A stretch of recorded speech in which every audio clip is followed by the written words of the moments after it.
Hello everyone. आज हम बात करेंगे कि थायराइड एक्चुअली क्या होता है। थायराइड डिसऑर्डर्स क्या होते हैं, थायराइड हार्मोन के बढ़ने या घटने से क्या प्रॉब्लम होती है, क्यों थायराइड प्रॉब्लम लेडीज में ज्यादा होती है, इसका क्या सिम्टम्स होते हैं और इसका ट्रीटमेंट क्या है।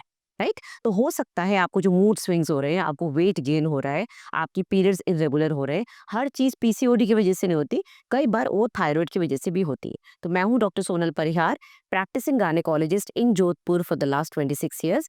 एंड तक जरूर बने रहिएगा, टॉपिक आपके लिए बहुत इंपॉर्टेंट है। थायराइड बेसिकली एक छोटा सा ग्लैंड होता है यहाँ पर गर्दन के आगे वाले हिस्से पे, जो आपकी विंड पाइप है, ट्रैकिया, उसके जस्ट ऊपर ही ऐसे चिपका हुआ होता है। तो लेफ्ट एंड राइट दो लोब्स होते हैं। इसके अंदर से दो तरह के हार्मोन निकलते हैं, T3 and T4। Thyroid hormone जो है आपकी बॉडी के एनर्जी लेवल, आपके मूड स्विंग्स, आपका मेटाबॉलिज्म, आपके पीरियड्स, आपका वेट गेन या वेट लॉस, इन सबको कंट्रोल करता है। तो जब भी वो हार्मोन्स ऊपर नीचे होते, अगर ये ऊपर हो रहे हैं यानी कि हाइपर थायराइडिज्म हो रहा है, तो ऐसे में T3 T4 हाई होते, TSH जो कि ब्रेन से निकलता है वो कम हो जाता है। और हाइपोथायराइडिज्म यानी कि T3 T4 तो कम हो गए, थायराइड की फंक्शनिंग कम हो गई, लेकिन उल्टा जो उसका ब्रेन वाला इफेक्ट है, जो TSH है, वो बढ़ गया। तो दोनों में ही आपको प्रॉब्लम हो सकती है। तो दो तरह के जो थायराइड है, हम उनके सिम्टम्स समझते हैं। हाइपोथायराइडिज्म सबसे ज्यादा कॉमन है, यानी कि थायराइड ने काम करना कम कर दिया है, T3 T4 कम हो गए, तो इसके उल्टे इफेक्ट में जो ब्रेन वाला TSH है वो बढ़ गया है। तो जब डॉक्टर आपको बोले आपका TSH बढ़ा हुआ है, यानी कि आपको हाइपोथायराइडिज्म, आपका थायराइड कम काम कर रहा है।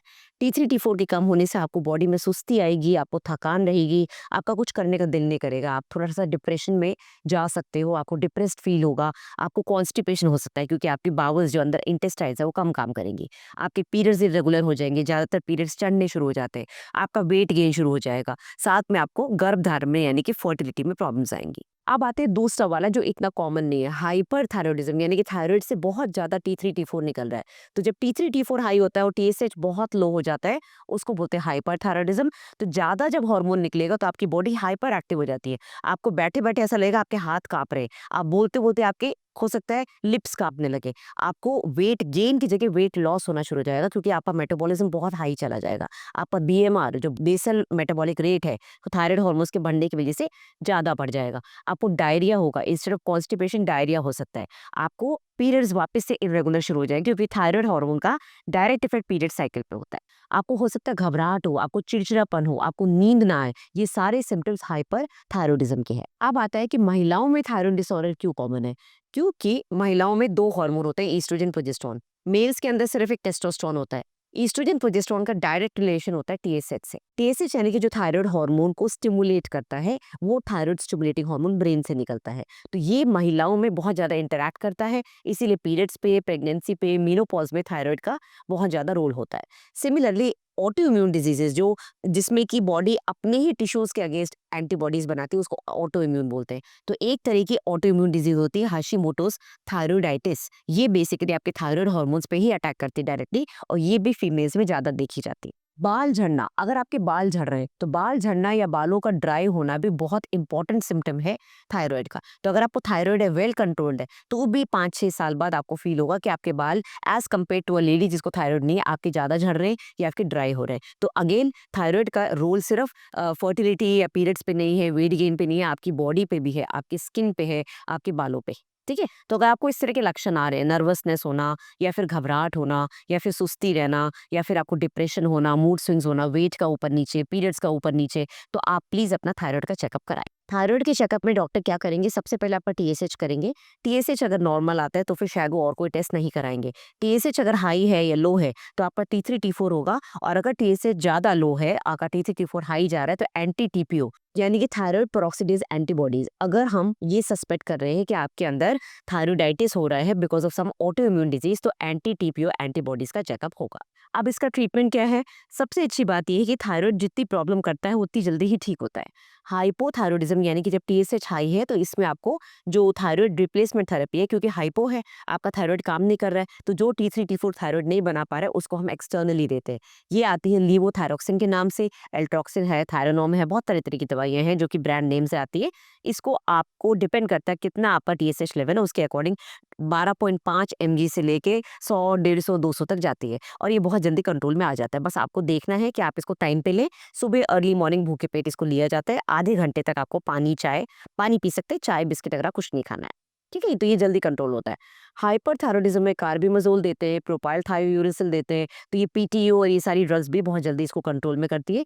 कभी-कभी अगर बहुत ज़्यादा हाइपरथायरॉयडिज्म बढ़ रहा है या फिर ऑटो इम्यून डिजीज़ है, तो हो सकता है आपको रेडियो एक्टिव आयोडीन दिया जाए। कभी-कभी इतना बढ़ जाता है कि यहाँ स्वेलिंग आ जाती है, तो सर्जरी से इसको निकाला जा सकता है। प्रेगनेंसी में थायराइड का क्या असर है? बहुत पहले भी मैंने वीडियोज़ बनाए हुए हैं कि थायराइड इन प्रेगनेंसी में क्या करना चाहिए और उसका क्या रिजल्ट आता है। तो बेसिकली थायराइड अगर ज़्यादा बढ़ा हुआ है, अगर आपने पहले चेकअप नहीं कराया, ड्यूरिंग प्रेगनेंसी शुरू के 3 महीने में अगर लगता है कि थायराइड बहुत ज़्यादा बढ़ा हुआ था, तो कभी-कभी बच्चे के ब्रेन पे असर आ सकता है, मिसकैरेज हो सकता है और आगे जाके बच्चा जब 28 वीक्स क्रॉस कर देता है, तो कभी-कभी प्री टर्म लेबर हो जाता है। प्री टर्म लेबर ज़्यादातर हाइपरथायरॉयडिज्म में दिखता है, यानी कि जब आपका थायराइड हार्मोन बहुत ज़्यादा काम कर रहा है। तो अगर प्रेगनेंसी प्लान कर रहे हो, तो प्लीज़ थायराइड को चेक कराओ। अगर बढ़ा हुआ है या घटा हुआ है, जो भी है, उसको कंट्रोल करने के बाद ही प्रेगनेंसी प्लान करो। अब आते हैं कि लाइफस्टाइल टिप्स क्या होते हैं थायराइड के। अब आप सोचोगे लाइफस्टाइल का इसमें क्या रोल है? एक्चुअली थायराइड और पीसीओ ये दोनों ही बीमारियां आपके लाइफस्टाइल से कनेक्टेड है, क्योंकि दोनों ही स्ट्रेस रिलेटेड बीमारियां हैं। आप बिलीव नहीं करेंगे, थायराइड भी स्ट्रेस की वजह से हो जाता है। कई बार आपकी बॉडी में इतना स्ट्रेस आ जाता है बिकॉज ऑफ टुडेज लाइफ जिसमें हम भाग रहे हैं, उसमें कई बार विदाउट एनी रीजन आपका फिटनेस लेवल अच्छा होता है, उसके बावजूद भी आपको थायराइड हो जाता है। तो आपको स्ट्रेस लेवल कम रखना है। आपको अपनी डाइट में आयोडीन अच्छे से लेना है। आजकल ज़्यादातर जितने भी नमक है आयोडाइज़ सॉल्ट है, तो आयोडीन की कमी नहीं होनी चाहिए। आपको रेगुलर एक्सरसाइज करनी है, राइट? एक्सरसाइज करने से भी थायराइड कंट्रोल में आता है, लेकिन थायराइड की दवाई बंद नहीं करनी है। और थायराइड अगर आपको है, तो हर 6 महीने पे थायराइड का टेस्ट कराएँ, भले ही वो कंट्रोल है। आपको पता है आपने दवाई ले रखी है, आप हमेशा रेगुलरली लेते हो, उसके बावजूद हर 6 महीने पे आपको थायराइड का टेस्ट कराना है। अगर आप प्रेग्नेंट है तो हर 3 महीने पे कराना है, कि यानी कि तीनों ट्राइमेस्टर्स में कराना है। ये नहीं कि हाँ, फर्स्ट मंथ या सेकंड मंथ में स्टार्ट करा था, 9 मंथ तक हमने वापस चेकअप नहीं कराया। ये कभी-कभी बढ़ और घट सकता है, ठीक है? डाइट में आपको क्या करना है? आपको सेलेनियम, यानी कि जिस फूड में सेलेनियम है उसको ज़्यादा लेना है। जैसे हो सके तो आप एग्स खा लें, नट्स ले लें, सीड्स ले लें। नट्स तो सब खाते हैं, काजू, बादाम, अखरोट सब खाते हैं। सिमिलरली सीड्स आप अपनी डाइट में डाल सकते हैं, तो इससे आपका थायराइड कंट्रोल में रहेगा। आपको प्रोसेस्ड फूड, आपको सोया, डेयरी प्रोडक्ट्स से थोड़ा-सा परहेज़ रखना है। आपको ब्रोकोली, जो ग्रीन गोभी वगैरह होती है, इन सब से थोड़ा-सा बचना है, क्योंकि ये थायराइड को बढ़ाते हैं। तो देखा आपने थायराइड कितनी प्रॉब्लम कर सकता है। छोटा-सा एक ग्लैंड जो कि यहाँ गर्दन के सामने होता है, आपको लगेगा वो क्यों हमारी बॉडी में प्रॉब्लम करता है और महिलाओं में ही क्यों ज़्यादा करता है, क्योंकि इसका जो स्टिमुलेटिंग हार्मोन है वो ब्रेन से निकलता है और ब्रेन में से और स्टिमुलेटिंग हार्मोन्स निकलते हैं, एलएच, एफएसएच, जो कि लेडी की मेंस्ट्रुअल साइकिल, उसकी ओवरी पे डायरेक्टली एक्ट करते हैं और इनका कुछ न कुछ सिमिलैरिटी आपस में होती है, क्योंकि इनके स्ट्रक्चर में काफ़ी सिमिलैरिटी रहती है। इस वजह से महिलाएं ज़्यादा प्रोन होती हैं। तो fertility issues, weight gain issues, period problem, सब कुछ थायराइड से रिलेटेड है। तो वीडियो अच्छा लगा हो तो लाइक एंड शेयर करिएगा। मेरे चैनल को सब्सक्राइब करिए। मेरे से डायरेक्ट वीडियो कॉल या वॉइस कॉल कंसल्टेशन में, जिसमें आपको प्रिस्क्रिप्शन भी चाहिए, तो आपको उसके लिए इस नंबर पे व्हाट्सएप करना है, कॉल नहीं करना है। 2 दिन के अंदर आपको मेरा अपॉइंटमेंट मिल जाएगा और मेरी वेबसाइट पे जाके डायरेक्ट पेमेंट करके भी आप कंसल्टेशन बुक करा सकते हैं। उसका स्क्रीनशॉट लेके आप इस नंबर पे भेज दें कि आपने पेमेंट कर दिया है, तो आपको कंसल्टेशन मिल जाएगा। Thank you very much. जल्दी मिलते हैं नई वीडियो के साथ। इसी तरह से स्वस्थ रहिए, खुश रहिए और मेरी वीडियोस देखते रहिए।